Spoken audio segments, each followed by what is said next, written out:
আমাৰ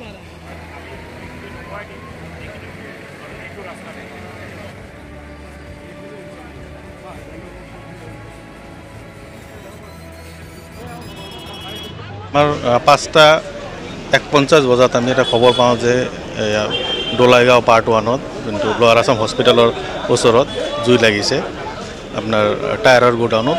লগে লগে আমাৰ গাড়ী মুভ কৰে আৰু টোটাল আপোনাৰ বঙাইগাঁও, চিৰাং, গোৱালপাৰা সব BRPL মিলি 9টা গাড়ী আহি কিনে মোটামুটি 3-4 ঘণ্টা প্ৰচেষ্টাত জুই নিৰ্বাপন হৈছে এতিয়া। হয় হয়, প্ৰয়োজনটো আছে। পাব্লিকে নিশ্চয় চৰকাৰক মানে ডিমাণ্ড দিলে চৰকাৰে নিশ্চয় বনাব। নাই নাই, কোনো ধৰণৰ ইঞ্জুৰি হোৱা নাই, কোনো কেজুৱেলিটি হোৱা নাই। সময়ত চব নুমাই গৈছে ধুনীয়াকৈ, একো অসুবিধা হোৱা নাই। টোটাল টায়াৰৰ গোডাউন আছিলে 3টা আৰু লগতে 3টা ৰেচিডেঞ্চিয়েলো আছিলে।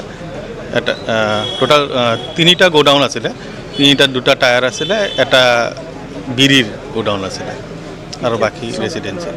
এতিয়া কণ্ট্ৰল হৈ গ'ল আৰু ৰিপৰ্টবিলাক লৈ আছোঁ আমি ভালকৈ। এতিয়ালৈকে গোটেই ৰিপৰ্ট পোৱা নাই, ৰিপৰ্টটো পালে আমি কাৰণটো এতিয়ালৈকে জানিব পৰা হোৱা নাই। ইনভেষ্টিগেশ্যনৰ পিছতে গম পোৱা যাব কি হ'ব লাগিছে।